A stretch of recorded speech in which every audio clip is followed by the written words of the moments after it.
America മാറുന്നു, Saudi മാറുന്നു, നേരിട്ട് ഇടപെടാൻ മിഡിൽ ഈസ്റ്റ് രാജ്യങ്ങൾ തീരുമാനിക്കുന്നു. ചൈന പോലും വളരെ ഡിപ്ലോമാറ്റിക് ആയിട്ട് നിലപാടൊക്കെ എടുത്ത് ചൈന ഇതിൽ മധ്യസ്ഥം വഹിക്കാമെന്ന് പറയുന്നു.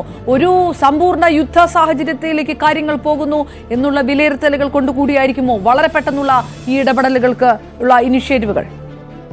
അപ്പോൾ തീർച്ചയായും, അതായത് നമുക്കറിയാം, ഒരു രണ്ട് ആണവശേഷിയുള്ള രാജ്യങ്ങൾ തമ്മിലുള്ളൊരു പോര് ഇത്രയും അധികം മൂർച്ഛിക്കുന്ന ഒരു സാഹചര്യത്തിൽ അത് വലിയ രീതിയിലൊരു യുദ്ധത്തിലേക്ക് പോവുകയാണ് എങ്കിലും അത് ലോകരാജ്യങ്ങൾക്ക് മുമ്പിൽ തന്നെ വലിയ ആശങ്ക ഉയർത്തുന്ന ഒരു കാര്യം തന്നെയാണ്. അതുകൊണ്ട് തന്നെയാണ് ഇത്തരത്തിൽ നേരത്തെ ഡിവൻസ് ഉൾപ്പെടെയുള്ളവർ ഈ ഒരു നിലപാട്, അമേരിക്കയുടെ നിലപാട് വ്യക്തമാക്കിയിരുന്നു. അതായത് ഈ പ്രശ്നത്തിൽ ഇടപെടാൻ ഞങ്ങൾ തയ്യാറല്ല, കാരണം ഞങ്ങളെ ബാധിക്കുന്ന കാര്യമല്ല, അതുകൊണ്ട് തന്നെ ഈ വിഷയത്തിലേക്ക് ഇടപെടാൻ തയ്യാറല്ല എന്നായിരുന്നു ആദ്യം അറിയിച്ചതെങ്കിൽ പോലും ഇന്നലെ ആ നിലപാട് അമേരിക്ക മാറ്റുന്നത് നമ്മൾ കാണുകയും ചെയ്തു. അതിന് പിന്നാലെയാണ് ഇപ്പോൾ ചൈനയുടെ ഭാഗത്ത് നിന്ന് ഒരു മധ്യസ്ഥം വഹിക്കാമെന്നുള്ള രീതിയിലുള്ള പ്രസ്താവന കൂടി ഈ ഒരു ഘട്ടത്തിൽ പുറത്തു വരുന്നത്. കാരണം സമാധാനത്തിന് മുൻഗണന നൽകണമെന്നാണ് ഇപ്പോൾ ചൈനീസ് വിദേശകാര്യ മന്ത്രാലയം പുറത്തിറക്കിയ പ്രസ്താവനയിൽ പ്രധാനമായും ചൂണ്ടിക്കാണിക്കുന്നത്. കാരണം ഇത്തരത്തിൽ സംഘർഷവുമായി മുന്നോട്ട് പോയി കഴിഞ്ഞാൽ ഒരുപക്ഷേ അത് വലിയ രീതിയിലേക്ക് കാര്യങ്ങൾ പോവുകയും ചെയ്യും. അതുകൊണ്ട് തന്നെ ഈ രണ്ട് രാജ്യങ്ങളും സംയമനം പാലിക്കണം എന്നുള്ള ഒരു കാര്യമാണ് പ്രധാനമായും ചൈന മുന്നോട്ട് വെക്കുന്നത്. കാരണം കഴിഞ്ഞ 2 ദിവസങ്ങളായി രാത്രി വൈകിട്ടെടുക്കുന്നതോടുകൂടി ഇത്തരത്തിൽ ഷെല്ലാക്രമണവും പിന്നീട് അത് വലിയ ആക്രമണങ്ങളിലേക്ക്, ഡ്രോൺ ആക്രമണം അടക്കമുള്ള കാര്യങ്ങളിലേക്ക് കാര്യം മാറുകയും ചെയ്യുന്നു. ഇത്തരത്തിൽ ഇന്ത്യയുടെ ഭാഗത്തു നിന്നൊരു വലിയ തിരിച്ചടി ഇപ്പോഴും നൽകാതിരിക്കുന്ന ഒരു സാഹചര്യം മാത്രമാണ് നിലവിലുള്ളത്. പക്ഷേ ഏതു നിമിഷവും വലിയൊരു യുദ്ധത്തിലേക്ക് ഒരു എസ്കലേറ്റ് ചെയ്ത് പോകാനുള്ള ഒരു സാഹചര്യം നിലവിൽ നിൽക്കുന്നുണ്ട്. അത് മുന്നിൽ കണ്ടുകൊണ്ട് തന്നെയാണ് ഇത്തരത്തിൽ ലോകരാജ്യങ്ങളുടെ ഇടപെടൽ ഇപ്പോൾ ഉണ്ടാകുന്നത്. കഴിഞ്ഞ ദിവസം പാക് വിദേശകാര്യ സഹമന്ത്രി പാകിസ്ഥാൻ പ്രധാനമന്ത്രിയുമായി കൂടിക്കാഴ്ച നടത്തിയിരുന്നു. ഇക്കാര്യത്തിൽ ഒരു പിന്നാക്കം പോകണം, അതായത് യുദ്ധമെന്ന രീതിയിലേക്ക് കാര്യങ്ങൾ പോകരുത്, ഒരു ചർച്ച ചെയ്ത് ഇക്കാര്യത്തിൽ സമാധാനപരമായിട്ടുള്ള ഒരു പരിഹാരം കാണണമെന്നുള്ള നിർദ്ദേശം അദ്ദേഹം മുന്നോട്ട് വെച്ചതായാണ് നമുക്കറിയാൻ സാധിച്ചത്. ഒപ്പം തന്നെ അതിലൊരു പോസിറ്റീവ് ഇമ്പാക്റ്റ് ഉണ്ടാക്കാൻ സാധിച്ചിട്ടുണ്ടോ എന്നുള്ള കാര്യം മാത്രമാണ് അതിലൊരു വ്യക്തത ഇനി വരേണ്ടതായിരിക്കുന്നത്. അങ്ങനെ പ്രധാനപ്പെട്ട രാജ്യങ്ങളൊക്കെ ഇന്ത്യ പാകിസ്ഥാൻ സംഘർഷവുമായി ബന്ധപ്പെട്ട ഇടപെടൽ നടത്തുന്നു എന്നുള്ളതാണ്. അതിൽ ഏറ്റവും ഒടുവിലാണ് ഇപ്പോൾ ചൈനയുടെ ഇടപെടൽ ഉണ്ടായിരിക്കുന്നത്. മധ്യസ്ഥം വഹിക്കാമെന്നുള്ള നിലപാട് അറിയിച്ചുകൊണ്ട് ചൈന രംഗത്തിരിക്കുന്നു എന്നുള്ളതാണ് ഏറ്റവും ഒടുവിൽ ലഭ്യമാകുന്ന വിവരം. മിഥുൻ വിവരങ്ങൾ നൽകുന്നു. ഇത്തരത്തിലുള്ള ഇടപെടലുകൾ അന്താരാഷ്ട്ര സമൂഹത്തിന്റെ ഭാഗത്തുനിന്നുണ്ടാക്കുന്നത് ഒരുപക്ഷെ ഈ വിഷയങ്ങൾ ടെൻഷൻ എസ്കലേറ്റ് ചെയ്യുന്നു എന്നുള്ളത് കണ്ടുകൂടിയാണോ എന്നുള്ള സംശയമാണ്. ഇതിനിടയിൽ പാകിസ്ഥാൻ പക്ഷേ സമൂഹ മാധ്യമങ്ങളുടെ വ്യാജ പ്രചരണം ഒരു നാണവുമില്ലാതെ തുടരുന്ന സാഹചര്യം. പാകിസ്ഥാൻ കേന്ദ്രീകൃത സമൂഹ മാധ്യമ അക്കൗണ്ടുകളിലൂടെയാണ് ഈ പ്രചാരണമൊക്കെ നടക്കുന്നത്. ഈ വ്യാജ പ്രചാരണങ്ങൾ പൊളിച്ച് PABയുടെ ഫാക്ട് ചെക്കിംഗ് വിഭാഗം രംഗത്തെത്തുകയും ചെയ്തിട്ടുണ്ട്. സജിത്ത് ചേരുന്നു. സജിത്ത്, പല വാർത്തകളാണ് കഴിഞ്ഞ തവണയൊക്കെ പൊളിഞ്ഞടുക്കുകയായിരുന്നു. പഴയ വീഡിയോകളൊക്കെ കൊടുത്തുകൊണ്ട് ഇന്ത്യക്കെതിരെ ആക്രമണം നടത്തി എന്ന് പറഞ്ഞപ്പോൾ ഇതെല്ലാം അങ്ങനെയല്ല എന്ന് പറയുന്നത്. പാകിസ്ഥാന്റെ പ്രതിരോധ മന്ത്രി പോലും പല കാര്യങ്ങളും ആരോപിക്കുന്നത് സോഷ്യൽ മീഡിയയിൽ പ്രചരിപ്പിക്കുന്ന ചിത്രങ്ങളൊക്കെ കണ്ടാണ് എന്നുള്ള ലോകം തന്നെ മനസ്സിലാക്കിയ ഒരു സാഹചര്യത്തിൽ ഈ വ്യാജ പ്രചാരണങ്ങൾ നടത്തുന്നതിൽ ഒരത്ഭുതവുമില്ല. ഏത് തരത്തിലാണ് PAB ഇത് പൊളിച്ചടുക്കിയിരിക്കുന്നത്? അപർണ സൂചിപ്പിച്ചതുപോലെയാണ് നമുക്ക് നിരന്തരമായി നേരിടേണ്ടി വരുന്നത് ഈ സൈനിക നീക്കത്തിനൊപ്പം സൈബർ യുദ്ധവുമാണ്. അത് പുതിയ തലത്തിലേക്ക് ഉണ്ടാകുമെന്ന സൂചനകൾ കൂടി പുറത്തു വരുന്നുണ്ട്. തുടക്കം മുതൽ തന്നെ സമൂഹ മാധ്യമങ്ങളിലൂടെ ഇന്ത്യക്കെതിരായി നടക്കുന്ന തെറ്റായ പ്രചരണങ്ങളെ ചെറുക്കാൻ പ്രത്യേക സംവിധാനം ഇന്ത്യ ഒരുക്കിയിട്ടുണ്ട്. അത് ഓരോ ഘട്ടങ്ങളായി പരീക്ഷിച്ചു വരികയാണ്. ഇപ്പോൾ ഏറ്റവും ഒടുവിലായി വരുന്ന ചില റിപ്പോർട്ടുകൾ ഇന്ത്യയുടെ സൈബർ ആക്രമണം കൂടുതലായി രൂക്ഷമായി ഇന്ത്യൻ വിവിധ വകുപ്പുകൾക്ക് നേരെ ഉണ്ടാവാനുള്ള സാധ്യതയുണ്ട്. ഒരുപക്ഷെ ഈ സൈനിക നീക്കത്തിൻ്റെ ശ്രദ്ധ തിരിച്ചുവിടാൻ വേണ്ടി ബോധപൂർവമായ ചില ശ്രമങ്ങൾ ഉണ്ടാവും. അത്തരം ചില നിർദ്ദേശങ്ങൾ കൂടി കൈമാറിയപ്പെട്ടിട്ടുണ്ട് എന്നറിയുന്നു. അതുകൊണ്ട് കൂടുതൽ വകുപ്പുകളോട് ജാഗരൂകമാവാനുള്ള നിർദ്ദേശം കൂടി സർക്കാർ കൈമാറിയിട്ടുണ്ട്.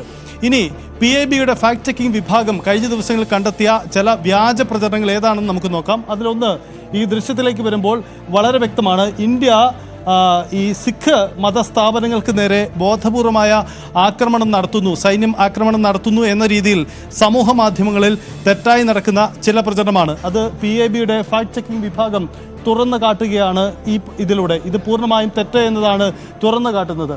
മറ്റൊന്ന്, സോഷ്യൽ മീഡിയയിൽ കഴിഞ്ഞ ദിവസം നടന്ന ഒരു പ്രചരണമാണ്. ഇന്ത്യയുടെ 70% വരുന്ന ഇലക്ട്രിക്കൽ ഗ്രിഡുകളും ഡിസ്ഫങ്ഷനായി. കാരണം പാകിസ്ഥാന്റെ മിസൈൽ ആക്രമണത്തിൽ ഇന്ത്യയുടെ ഇലക്ട്രിക്കൽ ഗ്രിഡുകൾ പൂർണ്ണമായും നശിക്കപ്പെട്ടതുകൊണ്ട് 70% സ്ഥലത്ത് കറണ്ട് ലഭ്യമല്ലാത്ത, ഇലക്ട്രിസിറ്റി നഷ്ടപ്പെട്ട അവസ്ഥയുണ്ട് എന്നതാണ് പ്രചരിക്കപ്പെട്ടത്. ഡോക്ടർ ഖൊമാർ ചീമ എന്നൊരു അക്കൗണ്ടിൽ നിന്നാണ് ഇത് പ്രചരിപ്പിക്കപ്പെട്ടത്. Major cyber attack, 70% electricity grid of India has become dysfunctional. ഇതാണ് ഈ വരുന്ന ആരോപണം. പക്ഷേ ഈ ക്ലെയിം തെറ്റ് എന്നതാണ് ചൂണ്ടിക്കാണിച്ച് ഫാക്ട് ചെക്ക് വിഭാഗം പുറത്തുവിട്ടത്.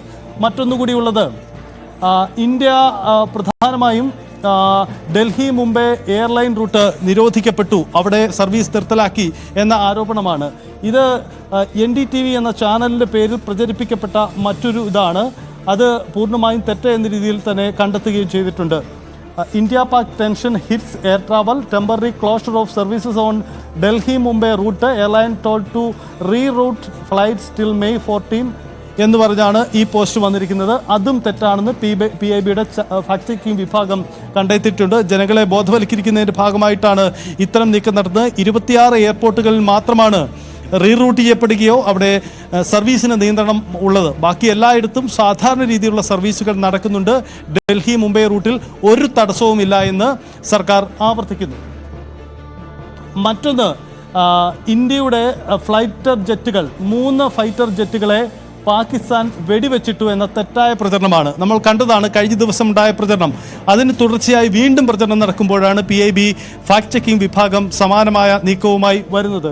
അതായത് ഹിമാലയം മലനിരകളിൽ ഇത്തരത്തിൽ 3 ഫൈറ്റർ ജെറ്റുകൾ വെടിവെച്ചിട്ടു എന്ന ആരോപണം ഉന്നയിക്കുന്നത് ഷക്കീൽ അഹമ്മദ് എന്ന പോസ്റ്റിലാണ്. ഇത് പൂർണ്ണമായും തെറ്റാണ്. 4 ലോക്കൽ ഗവൺമെൻറ് സോഴ്സസ് അറിയിച്ചു എന്ന് പറഞ്ഞാണ് ഈ പോസ്റ്റ് വരുന്നത്. പക്ഷേ ഈ കാണിച്ചിരിക്കുന്ന ചിത്രം പൂർണ്ണമായും തെറ്റ് എന്നതാണ് ഫാക്ട് ചെക്കിംഗ് വിഭാഗം കണ്ടെത്തിയിരിക്കുന്നത്. ഈ കാണിക്കുന്ന ഇമേജ് 2016 ഇത് പഴയൊരു ചിത്രമാണ്. മുമ്പ് 2016 നടന്ന ഒരു ആക്സിഡന്റിലുണ്ടായ ആ ദൃശ്യങ്ങൾ വെച്ച് വ്യാജ പ്രചരണമാണ് ഈ ഓപ്പറേഷൻ സിന്ദൂറുമായി ബന്ധപ്പെട്ട് നടത്തുകൊണ്ടിരിക്കുന്നത്. ഇത്തരത്തിലുള്ള നിരവധി വ്യാജ പ്രചരണങ്ങളുണ്ട്. ഇത് ഓരോ ദിവസവും കണ്ടെത്തുകയും അതിനെതിരായി ഇത് തെറ്റെന്ന് തെളിയിക്കുകയും വലിയ വെല്ലുവിളിയാണ്. പക്ഷേ അത് നടന്നു വരികയാണ്. സോഷ്യൽ മീഡിയ ഉപയോഗിച്ചുകൊണ്ട് വലിയ വെല്ലുവിളിയും തെറ്റായ പ്രചരണവുമാണ് ഇന്ത്യക്കെതിരെ നടക്കുന്നത്. അതേ സമയത്ത് ആ തരത്തിലുള്ള വ്യാജ പ്രചാരങ്ങൾ പാകിസ്ഥാൻ നടക്കുന്നത്, പാകിസ്ഥാൻ നടത്തുന്ന തീവ്രവാദ ആക്രമണങ്ങൾ, സൈനിക ആക്രമണങ്ങൾ ഇതെല്ലാം പരാജയപ്പെടുന്ന ഒരു സാഹചര്യം, ഇന്ത്യ ഇതിനെല്ലാം ശക്തമായി പ്രതിരോധിക്കുന്ന ഒരു സാഹചര്യം സ്വാഭാവികമായിട്ട് അന്താരാഷ്ട്ര സമൂഹത്തിനടക്കം ഒപ്പം കലങ്ങി മറിയുന്ന പാകിസ്ഥാനെ ആഭ്യന്തര രാഷ്ട്രീയ വിഷയങ്ങളും പരിഹരിക്കാൻ ഇത്തരം ചില കഥകൾ പടച്ചുണ്ടാക്കുന്നു പാകിസ്ഥാൻ. അത് പൊളിച്ചെടുക്കുക കൂടിയാണ് പ്രസ് ഇൻഫർമേഷൻ ബ്യൂറോയുടെ ഫാക്ട് ചെക്കിംഗ് വിഭാഗം. അതിന്റെ ചില ഉദാഹരണങ്ങൾ കൂടിയാണ് സജിത്ത് പറഞ്ഞത്. സജിത്ത്, വീണ്ടും നമ്മൾ ഉറ്റുനോക്കുന്നത് വാർത്താ സമ്മേളനത്തിലേക്ക് തന്നെ. അതേ സമയത്ത് കൂടി ഇപ്പോൾ ഇന്ന് രാവിലെ തൊട്ട് പല ഭാഗങ്ങളിൽ അലർട്ടുകളുണ്ട്, ജാഗ്രതാ നിർദ്ദേശങ്ങളുണ്ട്, വീടിന് പുറത്തിറങ്ങരുത് എന്നതടക്കമുള്ള വിവരങ്ങളൊക്കെ ഇങ്ങോട്ട് വടക്ക് കിഴക്കൻ ഭാഗങ്ങളിലേക്കൊക്കെ, അതിർത്തി ഭാഗങ്ങളിലേക്കൊക്കെ നമുക്ക് വരാം. അലർട്ടുകളുടെ വിശദാംശങ്ങളിലേക്ക് വരാം. ഏതായാലും പ്രതിരോധ മന്ത്രാലയവും വിദേശകാര്യ മന്ത്രാലയത്തിന്റെയും സംയുക്ത വാർത്താ സമ്മേളനത്തിന് തയ്യാറെടുപ്പുകൾ പൂർണ്ണമായി കഴിഞ്ഞിരിക്കുന്നു. അതിലേക്ക് കടക്കുകയാണ്. രാജ്യം ഉറ്റുനോക്കുന്നത് എന്ത് സുപ്രധാന പ്രഖ്യാപനമാണ് ഉണ്ടാവുക എന്നുള്ളത്. തിരികെ എത്താം ഒരു ഇടവേളയ്ക്ക് ശേഷം.